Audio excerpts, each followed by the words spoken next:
कहानी शुरू होती है जब हीरो की पार्टी डीमन लॉर्ड को कैद करने में कामयाब हो जाती है।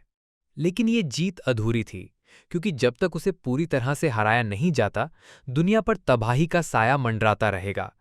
टीम इस बात से दुखी है कि वो अपना मिशन पूरा नहीं कर पाए, लेकिन उनका लीडर उन्हें हिम्मत देता है कि भविष्य में एक नया हीरो जरूर आएगा जो उनके काम को पूरा करेगा और डीमन लॉर्ड का हमेशा के लिए अंत कर देगा।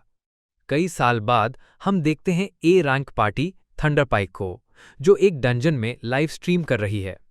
दोनों फाइटर्स हमला करते हैं और जादूगर अपने स्पेल्स कास्ट करना शुरू करते हैं।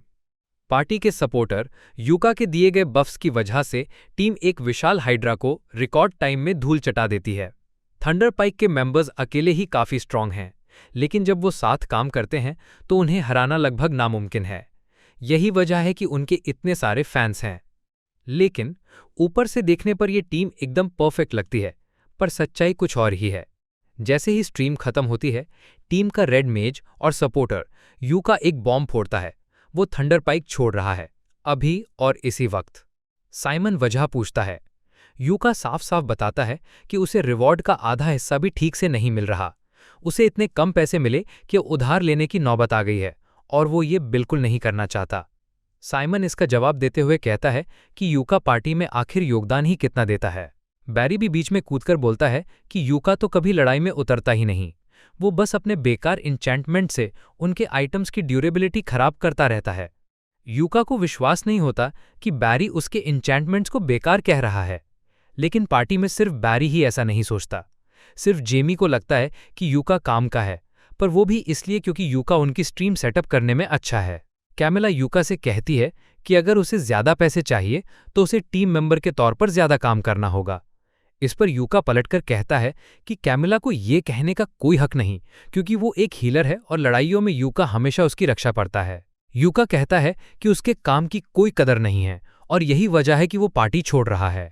साइमन उसे ताना मारते हुए कहता है, क्या तुम्हें सच में लगता है कि तुम अकेले मैनेज कर लोगे? तुम बी रैंक सिर्फ इसलिए हो क्योंकि हम बचपन के दोस्त हैं और मैंने मेहरबानी करके तुम्हें थंडरपाइक में रखा है। साइमन ये भी साफ कर देता है कि यूका के जाने से उन्हें कोई फर्क नहीं पड़ेगा। यूका को एहसास होता है कि उसने अपनी जिंदगी के 5 साल इस पार्टी के लिए बर्बाद कर दिए, जिनके बिना वो यहां तक कभी नहीं पहुंच पाते, लेकिन उनकी नज़र में वो अभी भी यूजलेस है। थंडरपाइक छोड़ने के बाद यूका सीधा गिल्ड की रिसेप्शनिस्ट के पास जाता है और काम के बारे में पूछता है। वो रिसेप्शनिस्ट उसे देखकर हैरान है कि इतना मशहूर एडवेंचरर काम ढूंढ रहा है। यूका बताता है कि उसने टीम छोड़ दी है।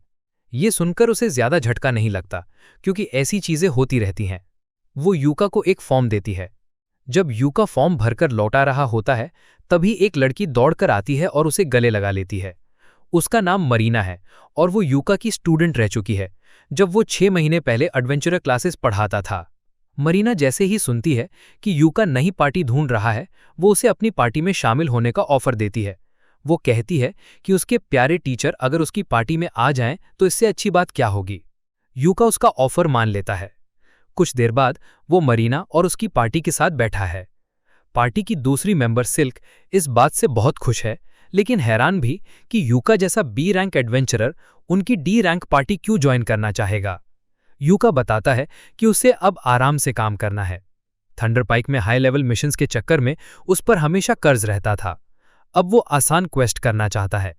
सबके मान जाने पर यूका ऑफिशियली उनकी पार्टी का मेंबर बन जाता है। तो उनकी नई पार्टी का पहला मिशन शुरू हुआ, पेंटाल माइन डंजन से मैजिक आयरन ओर लाना। इतने टाइम बाद यूका एक मिशन के लिए इतना एक्साइटेड था। उसे अपने एडवेंचरर बनने के शुरुआती दिन याद आ गए। यूका को याद था कि इस डंजन के छठे यानी 6th फ्लोर पर बहुत सारा ओर मिलता है, लेकिन 5वें फ्लोर के बॉस से लड़ने से बचने के लिए उसने सुझाव दिया कि वो 4थे फ्लोर से शुरुआत करें। जैसे ही वो डंजन में घुसे, मरीना आगे बढ़ी और एक स्टिक से जमीन पर ट्रैप्स चेक करने लगी, बिल्कुल वैसे ही जैसे यूका ने उसे सिखाया था। यूका को उस पर गर्व महसूस हुआ, लेकिन फिर उसने मरीना को रोका और कहा कि उसके पास इससे भी बेहतर तरीका है। मरीना कंफ्यूज हो गई क्योंकि उनकी पार्टी में ट्रैप्स का पता लगाने के लिए कोई स्काउट या थीफ नहीं था। तभी यूका ने अपना जादू दिखाया। उसने एक डिटेक्शन लैंप निकाला जिसमें एक स्पेशल तेल की वजह से सारे ट्रैप्स चमकने लगते थे। अब वो ट्रैप्स को एक स्काउट की तरह ही आसानी से देख सकते थे। लैंप तो बहुत काम का था, लेकिन सिल्क को चिंता हुई ये स्पेशल ऑयल तो बहुत महंगा होगा। पर यूका ने मुस्कुराकर बताया कि ये तेल उसमें खुद अपनी एल्केमी से बनाया था, इसलिए उसे ज्यादा खर्च नहीं हुआ। सभी ट्रैप से बचते हुए आगे बढ़ते हैं, तभी यूका सबको रोकता है। उसे आगे कुछ महसूस हो रहा है। एक लड़ाई के लिए तैयार होने का इशारा मिलते ही वो आगे बढ़े और उनका सामना बॉगल्स के एक ग्रुप से हुआ। सिल्क ने पहला तीर चलाकर एक बॉगल को ढेर कर दिया, जबकि मरीना बाकियों पर टूट पड़ी। इसी बीच यूका ने चुपके से मरीना पर एक के ऊपर एक फिजिकल इंचैंटमेंट्स डाल दिए ताकि वो बेहतर लड़ सके। साथ ही उसने बॉगल्स पर डीबफ डाला, जिससे उनके पैर लड़खड़ाने लगे। जब बॉगल्स होश खो बैठे, मरीना ने एक ही झटके में दोनों को आधा काट दिया। वो खुद अपनी ताकत देखकर हैरान थी। उसने मुड़कर यूका से पूछा कि ये जो अभी मैंने महसूस किया, क्या ये तुम्हारा जादू था? यूका ने कंफर्म किया कि उसने उस पर 3 अलग-अलग एन्चेंटमेंट्स डाले थे। रेन ये देखकर दंग रह गई कि यूका ने एक साथ बिना कोई मंत्र पढ़े 3 एन्चेंटमेंट्स कैसे डाल दिए। लेकिन यूका इस बात को हल्के में लेता है और बस कहता है, चलो आगे बढ़ते हैं। जब वो माइन में और गहरा जाते हैं, वो लड़कियों से पूछता है कि उनका डंजन में घूमने का नॉर्मल रूटीन क्या है। मैरिना गर्व से बताती है कि वो हमेशा हर फ्लोर के बाद ब्रेक लेती हैं और अपना सामान चेक करती हैं, बिल्कुल वैसे ही जैसे उसने उन्हें सिखाया था।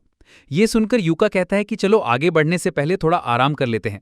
ब्रेक के बाद मैरिना और बाकी सब अपना अपना गियर चेक करते हैं और सब कुछ ठीक लगता है, इसलिए वो अपने मिशन पर आगे बढ़ने के लिए तैयार हैं और अगले फ्लोर की तरफ निकल पड़ते हैं।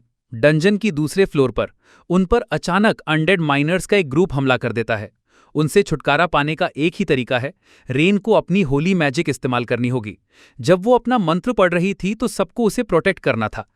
मैरिना और सिल्क डिफेंस की तैयारी करती हैं, लेकिन यूका उनसे कहता है, ये मुझ पर छोड़ दो। वो सब पर एक ब्लेसिंग ऑफ लाइट स्पेल डाल देता है। ये स्पेल अनडेड माइनर्स को मारेगा तो नहीं, पर उन्हें पास आने से रोक देगा, जो एक अच्छा डिफेंस है।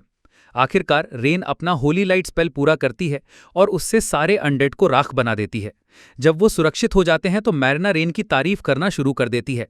यूका भी उसकी बढ़ाई करता है और कहता है कि बहुत कम लोग इतने बड़े स्केल पर लाइट मैजिक इस्तेमाल कर पाते हैं, लेकिन इतना पावरफुल स्पेल यूज करने से उसका काफी सारा माना खत्म हो गया होगा। इसलिए यूका उसकी रिकवरी में मदद करने के लिए रिफ्रेश माना स्पेल डालता है। रेन ये देखकर हैरान हो जाती है कि यूका रिफ्रेश माना यूज कर सकता है, जो एक बहुत ही रेयर स्किल है। ये स्किल किसी का भी माना पूरी तरह से रिस्टोर कर देता है। वो कहती है कि सिर्फ इस एक स्किल की वजह से ही यूका किसी भी पार्टी के लिए अनमोल है। लेकिन यूका उसकी बात को टाल देता है और कहता है कि उसने रिफ्रेश माना सिर्फ इसीलिए सीखा ताकि वो अपने रेड मेज जैसे अनजान जॉब की कमी को पूरा कर सके। हालांकि इसे सीखना उसके लिए बहुत ही मुश्किल था। इसके बाद ग्रुप आगे बढ़ता रहता है। जैसे जैसे वो चलते हैं, यूका जमीन पर एक लिक्विड डालना शुरू कर देता है। सेल्क उससे पूछती है, ये क्या कर रहे हो? तो यूका बताता है कि वो उनके पैरों के निशान पर होली वाटर डाल रहा है ताकि अनडेड मॉन्स्टर्स उनका पीछा ना कर सके। फिर सिल्क चिंता जताती है कि होली वाटर बहुत महंगा होता है, उसे ऐसे बर्बाद करना ठीक है क्या? लेकिन यूका उसे बताता है कि चिंता की कोई बात नहीं, क्योंकि ये भी उसने खुद बनाया है। ग्रुप ये सुनकर शॉक में है कि यूका बिना प्रीस्ट हुए भी होली वाटर बना सकता है, लेकिन उसके पास इसका एक स्पेशल तरीका है। जब अनडेड हराए जाते हैं तो उनकी बची हुई राख को साफ करके यूका उसे होली वाटर में बदल सकता है, और अनडेड माइनर्स से मिली राख उसके इस्तेमाल किए गए होली वाटर से कहीं ज्यादा थी। जब तक वो तीसरे फ्लोर पर पहुंचते हैं, यूका एक और ब्रेक लेने का सुझाव देता है, क्योंकि अब वो यहां से माइनिंग शुरू करेंगे। ये देखकर कि उन्हें खाए हुए काफी देर हो गई है, वो अपने मैजिक बैग से खाना पकाने का सामान निकालता है और कहता है कि वो उनके लिए खाना बनाएगा। मैजिक बैग्स इतने रेयर नहीं होते, पर रेन पहली बार किसी को लाइव देख रही थी और वो काफी एक्साइटेड थी। यूका एक पैन में कुछ सॉसेज और अंडे डालता है, और जब वो पक रहे होते हैं, वो बैग से एक स्पेशल मटका निकालता है। लड़कियां देखती हैं जब वो मटके के किनारे पर थपथपाता है और वो अपने आप भर जाता है। यूका बताता है कि ये मटका एक रेयर आर्टिफैक्ट है जो उसे एक शाही महल के खंडरों में मिला था। ये हर बार इस्तेमाल करने पर एक रैंडम सूप से भर जाता है, इसलिए इसका होना बहुत काम आता है। लड़कियां यूका की बहुत आभारी हैं, क्योंकि ये पहली बार था जब उन्हें एक डंजन मिशन के बीच में इतना अच्छा खाना मिला। लेकिन जब सिल्क खाने को गौर से देखती है तो उसे एहसास होता है कि उससे माना की एनर्जी निकल रही है। वो यूका से इस बारे में पूछती है, लेकिन वो उसे बताता है कि खाने में कुछ खास नहीं है, उसने बस उसे बहुत प्यार से बनाया है। शायद उसकी एल्केमी स्किल्स ने गलती से खाने को एन्चैंट कर दिया होगा। खैर, इससे कोई दिक्कत नहीं होनी चाहिए। ग्रुप आखिरकार डंजन के चौथे फ्लोर पर पहुंचता है, जहां उनका सामना एक रॉक लिजर्ड से होता है। जैसे ही मॉन्स्टर उनकी तरफ दौड़ता है, यूका एक स्लो स्पेल डाल देता है, जिससे वो लगभग जम सा जाता है। इस मौके का फायदा उठाते हुए मरीना आगे बढ़ती है। ये एक ऐसा हमला था जो वो आमतौर पर नहीं करती, लेकिन यूका के एन्चैंटमेंट से उसकी ताकत और स्टैमिना बढ़ चुकी थी। इसलिए वो अपनी मैजिक ब्लेड एबिलिटी यूज करने का फैसला करती है और एक ही झटके में रॉक लिजर्ड का सर काट देती है। लड़ाई खत्म होने के बाद मरीना पूरी तरह थक जाती है, क्योंकि मैजिक ब्लेड उसकी बहुत सारी मना ले लेती है। पर यूका उसे कहता है कि वो इसे जितना हो सके यूज करती रहे, क्योंकि धीरे धीरे उसकी बॉडी को इसकी आदत हो जाएगी। लेकिन अभी के लिए वो उसकी रिकवरी में मदद करने के लिए रिफ्रेश माना डाल देता है। खैर, यहाँ बहुत सारे मैजिक ओर्स थे, इसलिए यूका लड़कियों के साथ माइनिंग शुरू कर देता है। थोड़ी देर बाद वो काफ़ी सारे मैजिक ओर्स इकट्ठा कर लेते हैं। यूका पूछता है कि क्या उन्होंने अपने क्वेस्ट के लिए काफ़ी ओर्स जमा कर लिए हैं, लेकिन सिल्क कहती है कि उन्हें थोड़े और चाहिए। बदकिस्मती से इस फ्लोर पर और कोई मैजिक ओर नहीं बचा था, जिससे उनके पास सिर्फ एक ही ऑप्शन बचता है, 5वें फ्लोर के बॉस को हराना और बाकी ओर्स लेने के लिए 6ठे फ्लोर पर जाना। लड़कियां इस प्लान से थोड़ा घबरा जाती हैं, क्योंकि 5वें फ्लोर का बॉस स्टील क्रैब है और उन्हें यकीन नहीं है कि क्या वो इतने तगड़े दुश्मन के सामने टिक पाएंगी। लेकिन यूका उन्हें तसल्ली देता है। थोड़ी देर बाद वो बॉस के कमरे के पास पहुंचते हैं। अंदर जाने से पहले यूका एक कैमरा आर्टिफैक्ट निकालता है। रेन उस आर्टिफैक्ट को पहचानती है और पूछती है कि क्या यूका अपनी लड़ाई लाइव स्ट्रीम करने वाला है, लेकिन वो असल में बस इसे रिकॉर्ड करने जा रहा था। वो हमेशा अपनी लड़ाइयों को रिकॉर्ड करता है ताकि बाद में अपनी गलतियों से सीख सके। ये देखकर मरीना कहती है कि अगर रिकॉर्ड ही करना है तो लाइव स्ट्रीम करो ना, बहुत मजा आएगा। यूका अपनी लड़ाई लाइव स्ट्रीम करने के लिए मान जाता है, लेकिन जब वो उसे सेट कर रहा होता है, उसे एहसास होता है कि उसे उनकी पार्टी का नाम ही नहीं पता। वो बाकियों से पूछता है और सिल्क मानती है कि उन्होंने अभी तक कोई नाम नहीं सोचा है। असल में वो ऑफिशियली रजिस्टर्ड भी नहीं है। ये सुनकर यूका पूछता है कि क्या उनके पास कोई आइडिया है। मरीना एक पास सोचती है और फिर नाम सुझाती है, क्लोवर, खास तौर पर एक 4 लीफ क्लोवर जो उनके 4 मेंबर्स को रिप्रेजेंट करेगा।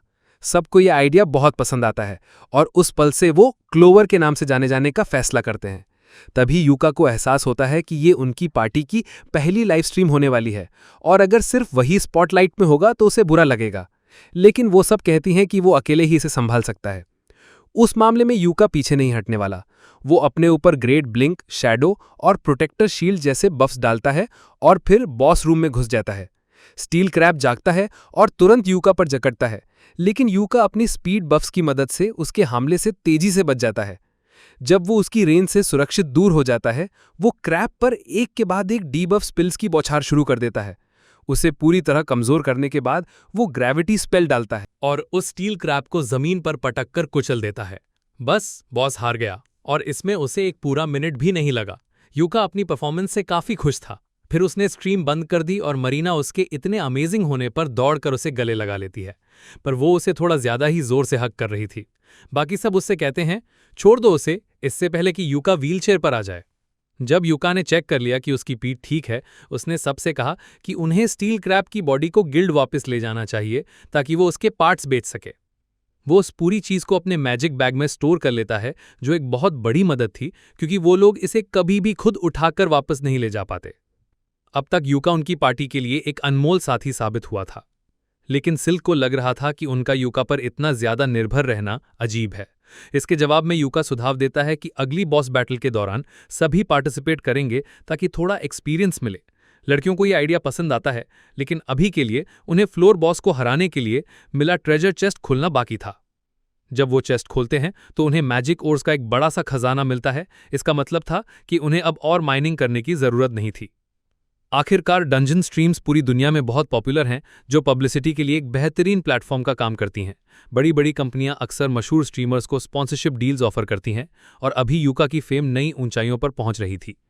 उसका वीडियो जिसमें उसने सिर्फ स्टेटस इफेक्ट स्पेल से स्टील क्रैब को हराया था, वायरल हो गया था और लोगों का ढेर सारा ध्यान खींच रहा था। जब यूका और उसके साथी गाड़ी में घर वापस जा रहे थे, उसने उनसे उनके पहले मिशन के अनुभव के बारे में पूछा। लड़कियां बहुत खुश थीं, उन्हें ये एक्सपीरियंस बेहद पसंद आया। उन्होंने यूका से हर तरह के अमेजिंग स्किल्स और बातें सीखीं, जिससे ये उनका अब तक का सबसे फायदेमंद मिशन बन गया। असल में वो यूका को अपनी पार्टी का ऑफिशियल लीडर बनाने के बारे में गंभीरता से सोच रही थीं। उसके इतने सारे एक्सपीरियंस और उनके मेंटर के रूप में उस पर उनके अटूट विश्वास को देखते हुए ये ग्रुप के लिए एक नेचुरल डिसीजन लग रहा था। यूका इस रोल को लेने में हिचकिचा रहा था क्योंकि उसका मरीना की पार्टी को लीड करने का कोई इरादा नहीं था, लेकिन जब सबने जिद की कि वो चाहती हैं कि वो आगे आएं, तो वो आखिरकार मान गया, खासकर उनकी भविष्य की लड़ाइयों ने सुरक्षा सुनिश्चित करने के लिए। जबकि यूका का ग्रुप अपनी पहली जीत का जश्न मना रहा था, थंडर पाइक के लिए चीजें तेजी से खराब हो रही थी।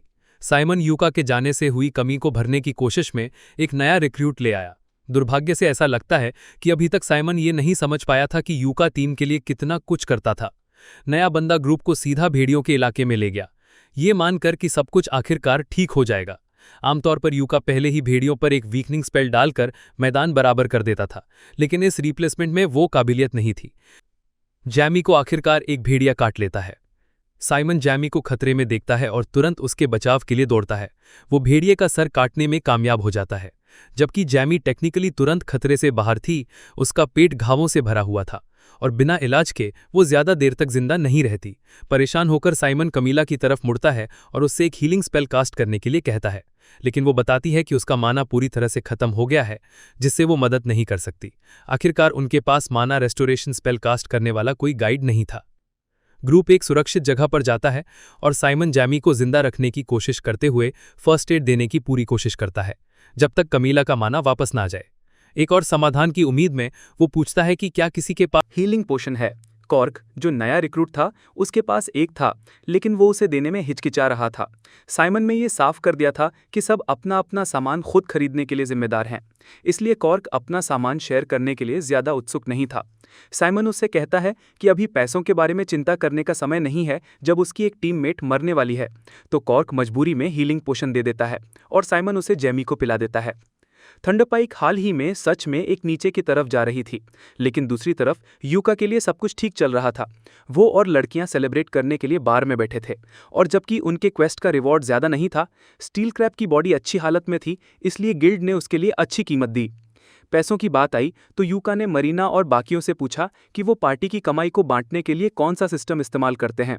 वो यूका को बताते हैं कि सिल्क पार्टी का सारा पैसा मैनेज करती है और हर मेंबर को एक फिक्स्ड अलायंस मिलता है। यूका थोड़ा हैरान होता है क्योंकि ये आम बात नहीं है कि एक पूरा ग्रुप अपनी फाइनेंसेस एक ही इंसान को सौंप दे, लेकिन ग्रुप के पास इस अरेंजमेंट के लिए एक साफ वजह थी। वो सब लगन से पैसे बचा रहे थे ताकि आखिरकार एक साथ एक घर खरीद सकें, क्योंकि उनमें लगातार कमरे रेंट पर लेना लंबाई में अजीब लगता है। उनका मकसद समझकर यूका उन्हें विश्वास दिलाता है कि उसे अलायंस सिस्टम को जारी रखने में कोई दिक्कत नहीं है। सिल्क थोड़ी हैरान होकर पूछती है कि क्या वो सच में ठीक है कि वो सारी फाइनेंसेस मैनेज करेगी, ये सोचते हुए कि उस जैसा एडवेंचरर शायद अपने पैसे खुद हैंडल करना पसंद करेगा। लेकिन वो उसे विश्वास दिलाता है कि उसे उस पर पूरा भरोसा है, इसलिए एक ऐसे सिस्टम को बदलने की कोई ज़रूरत नहीं है जो पहले से ही उनके लिए काम कर रहा है। जबकि यूका और बाकी लोग मस्ती कर रहे थे और आपस में घुल मिल रहे थे, साइमन और बाकी थंडर पाइक के लोग परेशान थे क्योंकि ये उनके सालों में सबसे बुरा नतीजा था। शुक्र है वो जैमी की जान बचाने में कामयाब रहे, लेकिन चीज़ें बहुत बुरी हो सकती थीं और साइमन सारा दोष कॉर्क पर डाल देता है। पार्टी के बाकी लोग भी शामिल हो जाते हैं और कॉर्क को उस गड़बड़ से बाहर ना निकाल पाने के लिए बेकार कहना शुरू कर देते हैं, लेकिन कॉर्क उन्हें अपने ऊपर दोष डालने नहीं देगा क्योंकि सबको पता है कि डायर वुल्व्स अपने शिकार को सूंघ कर ट्रैक करते हैं, इसलिए मिशन की तैयारी में एक बीस्ट रिपेलेंट खरीदना कॉमन सेंस है। स्थिति साफ तौर पर पार्टी की गलती थी कि वो ठीक से तैयार नहीं थे, लेकिन साइमन दोष कॉर्क पर डालने की कोशिश करता है। वो तर्क देता है कि अगर कॉर्क को बीस्ट रिपेलेंट के बारे में पता था तो उसे उन्हें बताना चाहिए था, और यहाँ तक दावा करता है कि जेमी का लगभग मर जाना पूरी तरह से कॉर्क की गलती थी कि उसने सबके लिए बीस्ट रिपेलेंट नहीं खरीदा। गैस लाइटिंग का लेवल इंटेंस था, लेकिन खुशकिस्मती से ये कॉर्क को बेवकूफ़ नहीं बना पाता। ये समझकर कि वो एक ऐसे ग्रुप के साथ कुछ नहीं करना चाहता जहां कोई अपनी गलतियों की जिम्मेदारी नहीं लेता, वो उसी टाइम पार्टी छोड़ने का फैसला करता है। यूका ये सब सुनता है और उसे विश्वास नहीं होता कि थंडर पाइक अभी तक अपनी गलतियों से नहीं सीखी है, लेकिन अब ये उसे चिंता नहीं देता। वो लड़कियों की तरफ मुड़ता है और मरीना सबको बताती है कि उन्हें कल के लिए क्या करना चाहिए। सिल्क को यूका की एक बात याद आती है जो उसने कभी कही थी कि हर मिशन के बाद एक दिन की छुट्टी लेना जरूरी है, इसलिए वो सुझाव देती हैं कि वो वही करें। सब सहमत हो जाते हैं और जबकि यूका छुट्टी पर रहेगा, वो थोड़ी शॉपिंग करने का फैसला करता है। उसे पोशंस और स्क्रोल स्टॉकअप करने हैं और उसे अभी भी उन अनडेड एशेस को होली वाटर में बदलना है ताकि वो अपना स्टॉक रिप्लेनिश कर सके। वो थोड़ी देर के लिए बिजी रहेगा, इसलिए वो सुझाव देता है कि वो सब अपनी छुट्टी के बाद यहीं मिलेंगे। मरीना देखती है कि दिन के डंजन स्ट्रीम हाइलाइट्स ब्रॉडकास्ट हो रहे हैं और यूका की फाइट अगेंस्ट स्टील क्रैब ने नंबर 1 स्पॉट ले लिया है। यूका ये देखकर हैरान है क्योंकि उसने फुटेज कुछ घंटे पहले ही अपलोड किया था, लेकिन उस पर पहले से ही 6000 से ज्यादा व्यूअर्स आ चुके थे और नंबर्स अभी भी बढ़ रहे थे। व्यूअर्स इस बात से हैरान थे कि रेडमेड जैसा एक कम मशहूर जॉब वाला व्यक्ति बिना उस पर हाथ लगाए स्टील क्रैब को कैसे हरा सकता है। अनाउंसर सबसे यूका और उसकी पार्टी क्लोवर पर नजर रखने का आग्रह करते हैं, ये इशारा करते हुए कि वो शायद दुनिया की सबसे बड़ी एडवेंचरिंग टीम बन सकते हैं। साइमन और थंडरपाइक के दूसरे मेंबर्स भी यूका का स्ट्रीम देखते हैं और वो सब बेहद जलते हैं कि यूका उनके बिना सच में अच्छा कर रहा है, लेकिन वो अभी भी ये मानने से इनकार करते हैं कि यूका शायद उनके लिए उससे ज्यादा उपयोगी था जितना उन्होंने उसे क्रेडिट दिया। थंडरपाइक हमेशा से हेटर्स का झुंड रहने वाला है, लेकिन ऐसा लगता है कि असल में कोई और भी है जो दूर से यूका से नफरत कर रहा है और वो गुस्से में लगता है कि यूका अपनी नई पार्टी के साथ इतना कंफर्टेबल हो रहा है। कुछ दिन बाद यूका खुद को गिल्ड में वापस पाता है, लड़कियों के लिए क्वेस्ट्स ढूंढने के लिए नोटिस बोर्ड स्कैन करते हुए। उसकी अनिश्चय की स्थिति को देखते हुए रिसेप्शनिस्ट पास आती है और पूछती है कि क्या वो उसकी मदद कर सकती है। यूका बताता है कि वो ऐसे क्वेस्ट ढूंढ रहा है जो बिगिनर्स की ग्रुप के लिए काफी आसान हो लेकिन फिर भी अच्छा पे आउट दें। रिसेप्शनिस्ट हंस देती है और उसे कहती है कि वो थोड़ा ज्यादा आशावादी हो रहा है, ऐसा परफेक्ट क्वेस्ट असल में एग्जिस्ट नहीं करता। फिर भी उसकी स्थिति को देखते हुए वो ऑर्डन लेक साइड फॉरेस्ट से मैजिक स्टोन्स इकट्ठा करने वाला एक सी रैंक क्वेस्ट रेकमेंड करती है। यूका सोचता है कि ये काम कर सकता है, लेकिन वो थोड़ा क्यूरियस है कि ये क्वेस्ट सी रैंक क्यों है जबकि मैजिक स्टोन्स लाना आमतौर पर सिर्फ डी रैंक का काम होता है। रिसेप्शनिस्ट बताती है कि जंगल के पास एक बड़ा जादुई जानवर देखा गया है, इसलिए ये क्वेस्ट नॉर्मल से थोड़ा ज्यादा खतरनाक है। तभी मरीना गिली में एंटर करती है और जैसे ही वो क्वेस्ट शब्द सुनती है वो तुरंत चिल्लाती है कि उनकी पार्टी इसे एक्सेप्ट करेगी। यूका उससे कहता है कि वो क्वेस्ट करने के लिए हाँ कहने से पहले कम से कम उसे एक्सप्लेन तो करने दे, लेकिन मरीना कहती है कि उसे डिटेल्स जानने की जरूरत नहीं है क्योंकि अगर यूका सोचता है कि वो इसे हैंडल कर सकते हैं तो उसे यकीन है कि वो इसे पूरा कर लेंगे। वैसे भी ये ज्यादा मुश्किल नहीं होना चाहिए क्योंकि वो और बाकी लोग उस जंगल में पहले भी एक क्वेस्ट कर चुके हैं। हालांकि उसे समझ नहीं आता कि ये क्वेस्ट सी रैंक क्यों होगा जबकि बाकी सभी क्वेस्ट डी रैंक के हैं। यूका तब बोलता है ये बताते हुए कि क्वेस्ट को सी रैंक इसलिए क्लासिफाई किया गया है क्योंकि हाल ही में जंगल में एक जादुई जानवर दिखा गया है। ये सुनकर लड़कियां हिचकिचाती हैं, ये सोचते हुए कि क्या उन्हें ये क्वेस्ट लेना चाहिए या नहीं, लेकिन वो आखिरकार इसके लिए जाने का फैसला कर लेती हैं, ये तर्क देते हुए कि जब तक यूका उनके साथ है सब कुछ ठीक हो जाएगा। इस बात पर यूका उन्हें अपना सामान तैयार करने और 1 घंटे बाद स्टेज कोच पर मिलने का निर्देश देता है ताकि वो जंगल जा सकें। जैसे ही वो बातें खत्म कर रहे होते हैं, रिसेप्शनिस्ट क्वेस्ट की रसीद के साथ वापस आती है और टाइमिंग के बारे में कुछ ज्यादा ही सुविधाजनक लगता है। यूका सवाल करता है कि क्या रिसेप्शनिस्ट ने इस नतीजे को प्लान किया था और वो इसमें हाथ होने से इनकार नहीं करती। वो बताती है कि यूका ने कल जो स्ट्रीम बनाई थी उस पर 10,000 से ज्यादा व्यूज आए थे और अब हर कोई ये देखने के लिए उत्सुक है कि वो आगे क्या करेगा। शर्मिंदा होकर यूका मानता है कि उसने उम्मीद नहीं की थी कि उसकी स्ट्रीम इतना ध्यान खींचेगी। उसे अपनी लड़ाइयों को स्ट्रीम करते रहने में कोई नुकसान नहीं दिखता क्योंकि इससे लड़कियों पर ध्यान आएगा और अगर वो उस जादुई जानवर का सामना भी कर लेती हैं तो अच्छी किस्मत से अगर वो उसे डिक्लेयर ना करें तो भी बच सकते हैं। जानवर को ढूंढ लेते हैं तो उसे वीडियो पर रिकॉर्ड करना गिल्ड के रिकॉर्ड्स के लिए बहुत अच्छा होगा। जब यूका ये सब बातें कर रहा था वो पहले वाला आदमी और भी ज्यादा गुस्से में आ रहा था। जैसे ही यूका गिल्ड से निकलता है वो आदमी उसका पीछा करता है। यूका तुरंत समझ जाता है कि उसका पीछा हो रहा है क्योंकि वो आदमी बहुत ही खराब तरीके से पीछा कर रहा था, इसलिए वो बचने के लिए एक गली में घुस जाता है। वो अपने स्टॉकर से पीछा छुड़ाने की उम्मीद कर रहा था, लेकिन एक मोटे आदमी के हिसाब से वो काफी तेज था और यूका को पकड़ लेता है।